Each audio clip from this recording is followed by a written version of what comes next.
শারীরিক সম্পর্কগুলো আর কিরকম লাগে, কিরকম লাগবে অনুভূতি ভালো লাগে? বিবাহিত মেয়েদেরকে আসলে সত্যিকারে কেউ ভালোবাসে না, আর ভালোবাসলে দেহর লেগে ভালোবাসে। ওর সাথে আমার বিয়ে ছাড়া সবকিছুই হয়েছে। তো বিয়ে ছাড়া একটা ছেলের সাথে সবকিছু হয়ে গেলে কোনো ছেলে কি বিয়ে করবো? ওই মেয়েটাকে কেউ তো বিয়ে করবো না। বাসায়, হোটেলে, অনেক জায়গায় নিয়ে গেছে, অনেক জায়গায়। 1 বছর যাবত ওর সাথে আমার সম্পর্ক, 1 বছর যাবত সে আমার সাথে বিয়ে প্রলোভন দেখায়, সে আমার সাথে মিলামিশা করছে। আমি মনে করি এই পৃথিবীতে যার শরম লজ্জা কিছু নাই, তার পৃথিবীতে থাকার চাইতে মরে যাওয়া অনেক ভালো। দর্শক শ্রোতা, প্রথমে আপনাদের মাঝে একটি মহিলার অল্প একটু ভিডিও দেখিয়েছি, সম্পূর্ণ ভিডিওটা আমি দেখাবো।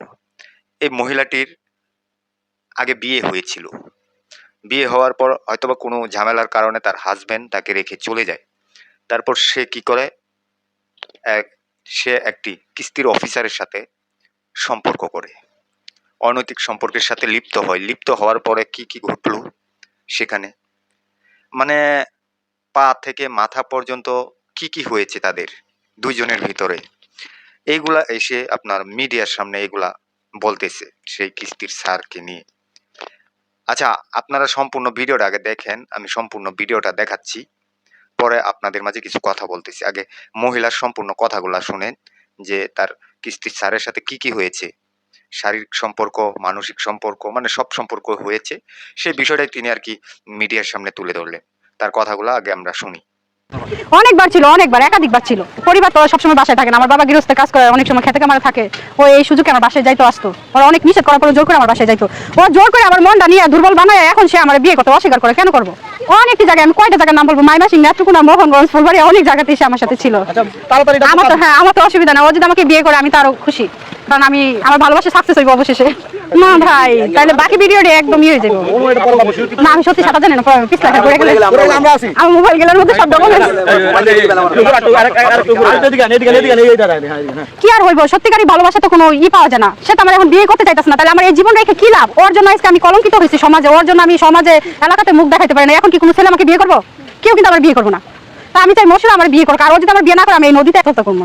এই যে এমন কি কাজ করেছেন যে আপনাকে অন্য কেউ বিয়ে করবে না?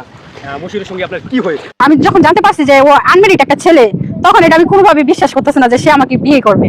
তখন আমি, মানে ও আমাকে ফোন দিত, মানে 24 ঘন্টার ভিতরে 22 ঘন্টায় সে আমাকে ফোন দিত।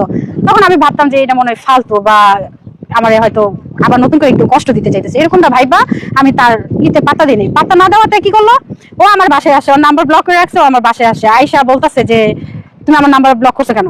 পরে বলছে আমি নাম্বার কেন ব্লক করছি এটা কি আপনার কাছে জিজ্ঞেস করবো? তুই জানোস না আমি তোর ভালোবাসি, তোরা না পাইলে মরে যাবো, আত্মহত্যা করবো, এই করবো, সে করবো। এরকম অনেক ছেলেরা বলে। পরে সে আমার বলে যে আমি তার 10টা ছেলের মতো না, তুমি আমার বিশ্বাস করে দেখতে পারো, তোমার লাইফে যাদের সাথে পরিচয় হয়েছে এরা হয়তো বাটপাড়া ছিল, কিন্তু আমি ওদের মতো না। তুমি মানে প্রতারকের হাতে পড়তে পড়তে তুমি এখন আমারও প্রতারকই ভাবতেছো, তুমি আমার বিশ্বাস করে দেখতে পারো, আমি তোমার বিয়ে করবো। তাই সে যখন সরাসরি বিয়ের প্রস্তাব দিচ্ছে, তখন আমার এলাকার মানে 2-3 জন মহিলা যারা আমার ক্লোজ বান্ধবী ছিল, তাদেরকে বিষয়টা আমি শেয়ার করছি যে মশুরে আমার এইগুলো কথা বলে। পরে ওরা সরাসরি মশুরের সাথে কথা বলছে যে মশুর তুমি মনিরে বিয়ের প্রস্তাব দিছো, এরকম এরকম, তুমি তো বিয়ে করো না, এটা কি আসলে তোমার পরিবার মেনে নিবে? পরিবার দিয়ে আমি কি করবো? আমার পছন্দ যেখানে, আমি তো ওখানেই আমি মানে লাইফ লিড করবো, পরিবারে তো এখানে কিছু যায় আসে না। তারপর বলছে আচ্ছা ঠিক আছে, তা তোমার পরিবারের নাম্বার দাও, কথা বলো। পরে করে দিব, সময় হোক, সময় সুযোগে দিব, যেহেতু আমার একটা বোন আছে, কাবিন হয়েছে, এখনো বোনার উঠায় দেয় নাই, আর না তো ওই বোনের সমস্যা হইতে পারে। মানে ও ওর মতো গুছায় নিয়ে আয়, আমার এইভাবেই তার প্রতি আমাকে দুর্বলতা করছে। তারপরে সে আমার বলছে দেখো, ভালোবাসার মধ্যে তো কোনো বাধা থাকে না, হ্যাঁ তোমাকে আমি বিয়ে করবো, তুমি আমার হাতটা ধরলেই ক্ষতি কি, তোমার তো আর অন্য কারো কাছে আমি দিতেছি না। মানে এইভাবে সে মূলত আমাকে, আর আমিও মূলত তাকে অনেক বিশ্বাস করে ফেলাইছিলাম, বুঝছেন? তো আমি চাই আমার সাথে যে ঘটনাটা ঘটছে, এরকম যেন আর কোনো মেয়ে যেন এরকম চক্রে যেন না পড়ে, আর এরকম ফান্দে যেন না পড়ে। আসলে শারীরিক চাহিদা কিন্তু বেশিক্ষণের জন্য না, অল্প কিছুক্ষণের জন্য। মনের ভালোবাসা আর মনের ভালো লাগাটাই হচ্ছে সবচেয়ে বড় ভালো লাগা।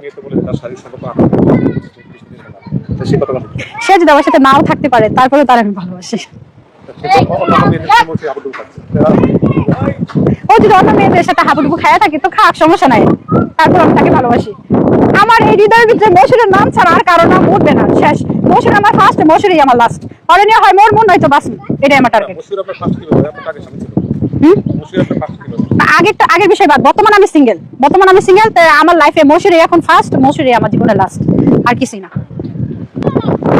মশুরের সবচেয়ে বেশি ভালো লাগে কি, চোখে দুলা আসতেছে, মশুরের 2টা চোখ ভালো লাগে আমার, মশুরের 2টা চোখ ভালো লাগে আমার, মশুরের 2টা চোখ, মশুরের কথা, তারপরে মশিরের সবচেয়ে বেশি একটা নামে আমাকে ডাকে যে ওই কথা বলছ নাকি লিগা, মানে এই ডাকটা আমার খুব ভালো লাগে যে ওই কথা বলছ নাকি লিগা, তুই খালি কথাই কথাই ব্লক করে দেস, আসলে কিন্তু তোর একটা মাইর দিমু, মানে পাগলি করে রাখে।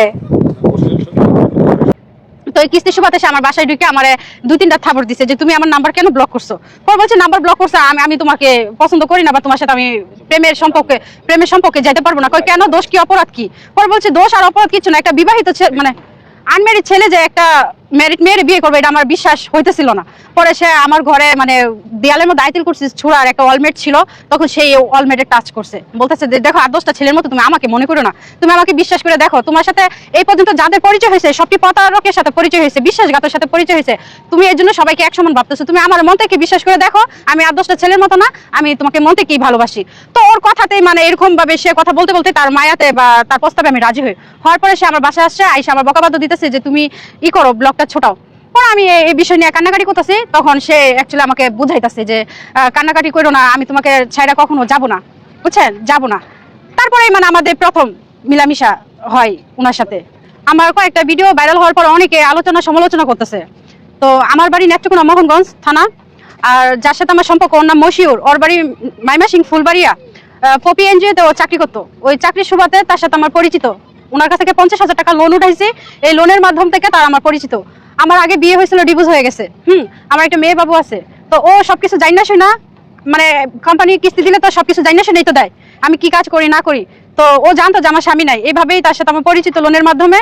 তখন সে আমাকে বিয়ের প্রতারণা মানে বিয়ের প্রলোভনা দেখাইছে যে তোমাকে আমি বিয়ে করবো, তুমি কি বিয়ে বসবে নাকি আমার কাছে। আমি বলছি যে আপনি কি বিয়ে করছেন, তখন বলে যে না আমি তো বিয়ে করি নাই, আমি তো বিয়ে করি নাই। পরে বলছি যে আপনি বিয়ে করেন নাই, তা আমি তো একটা ম্যারিড মেয়ে, এটাকে আপনার পরিবারকে আদৌ কি মেনে নিবে? আমার পরিবারকে আমি বুঝাবো, দুনিয়াতে তো এরকম হাজার মেয়ে আছে যাদের 3টা-4টা বাচ্চা আছে, তাদেরকে কি আনম্যারিড ছেলে বিয়ে করে না? তখন তার কথা শুনে মানে আমার একটু মানে ভালো লাগলো, হইতেছে তো এরকম অনেক।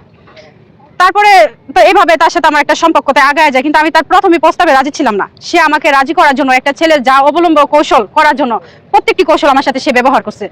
মানে আমার এমন ভাবে সে শাসন করতো, একটা ঘরের স্বামী যেভাবে একটা মেয়ের শাসন করে রাখে ওইভাবে সে আমার শাসন করতো। আর ওর এলাকার আশেপাশে অনেক তাকে বুঝাইছে যে এই মেয়েটার কিন্তু বিয়ে হয়েছে, বাচ্চা আছে, তুমি যে মেয়েটার যে বিয়ের প্রলোভনা দেখাচ্ছ, এটা কি তুমি রিয়েল লাইফ করতে চাচ্ছ নাকি কয়েকদিন ব্যবহার করে আবার ছাইড়া দিবা? তখন সে আল্লাহর কসম কাটলো, মসজিদ মাদ্রাসার বহুত কিছু সে বলছে। বলার পরে তার প্রতি আমার একটা আস্থা বিশ্বাস, এবং সে আমার একটা বিশ্বাস অর্জন করছে। করার পরে তারপর আমার কিরকম জানি একটা আনইজি লাগছিল তার প্রতি, তারপর তার নাম্বার আমি ব্লক করে দিই। ব্লক করার পরে সে আমার বাসায় আসে কিস্তির উসিলা, আর আমি যে জায়গায় থাকি ওই জায়গাটা হচ্ছে তার পুরাটা কেন্দ্র। কারণ সে যদি আসে এলাকার কেউ তাকে মাইন্ড করে না, যেহেতু সে প্রতিদিনে কিস্তি নেয়, আদান প্রদান করে, এই জন্য তাকে কেউ মাইন্ড করে না, বুঝছেন। আচ্ছা, এরপরে আপনাকে আসলে কি কি প্রভাব দেখিয়েছিল, তারপরে এই যে ঘটনাটা বলেন প্রথম আপনার সাথে সে কি যেতে আপনার সাথে প্রথম সে মিলামেশা বলছে যে বিয়ের প্রলোভনা দেখাই তো সে, আমি আমার ঘরে ঢুকছে, ঢুকার পরেই তো সে আমাকে বুঝাচ্ছে যে 8-10টা ছেলের মতো আমি না, তুমি আমাকে বিশ্বাস করে দেখতে পারো। হ্যাঁ, লাইফে তো অনেকের ঘটনা ঘটে, তুমি তো লাইফে ভুল মানুষের সাথে জড়াইছিলা, হয়তো এখন সঠিক মানুষটাও তোমার কাছে ভুল মনে হচ্ছে। তো ও আমার এইভাবে বুঝাইবার পরে মানে আমার ঘরের মধ্যে এইভাবেই মানে অ্যাকচুয়ালি তার সাথে আমার একটা সম্পর্ক হয়ে যায়। হওয়ার পরে সে আমার একাধিকভাবে মানে সে আমাকে যেহেতু আমার সাথে মিলামিশা করছে, তখন আমিও তার প্রতি মানে একটা মায়া মহব্বত সৃষ্টি হয়ে গেছে, বা তার প্রতি আমিও দুর্বল হয়ে গেছি। দুর্বল হওয়ার পরে সে আমাকে নিয়ে বিভিন্ন জায়গায় গেছে, যেমন আমার এলাকাতে অনেকটি জায়গাতে ঘুরতে গেছে। তারপরে মাইমাসিং গাঙ্গিনাপাড়ার তাজমহল ওখানে হোটেল আছে, ওখানে আমার নিয়ে গেছে, মার্কেটের কথা বলে নিয়ে যায়, একাধিকভাবে সে আমার সাথে মিলামিশা করছে। দর্শক শ্রোতা, এই যে তার কথাগুলো শুনেছেন, মিডিয়ার সামনে যে কথাগুলো বলেছে, মানুষ কতটুকু মানে খারাপ হলে এসব কথা মিডিয়ার সামনে এসে বলতে পারে, এবং সেগুলো আবার এর ফ্যামিলির লোকজন কি দেখে না? আমি মনে করি এই মহিলাটারে অবশ্যই আইনের হাতে ধরিয়ে দেওয়া হোক। সে সম্পর্ক করেছে ভালো কথা, এগুলা আসলে সিক্রেট রাখতো, এগুলা এসে মিডিয়ার সামনে এসে এই যে বলতেছে, তার কি ফায়দা হচ্ছে? সে কি সেই ছেলেটাকে বিয়ে করতে পারবে? সেই ছেলেটাকে আদৌ তাকে বিয়ে করবে? দর্শক শ্রোতা, আপনারা এটা কিভাবে নিচ্ছেন অবশ্যই কমেন্ট বক্সে কমেন্ট করে জানাতে ভুলবেন না। ভিডিওটা সর্বোচ্চ শেয়ার করতে ভুলবেন না। সবাই ভালো থাকবেন, সুস্থ থাকবেন। পরবর্তী কোনো একটা ভিডিওতে আপনাদের সাথে দেখা হবে। আসসালামু আলাইকুম।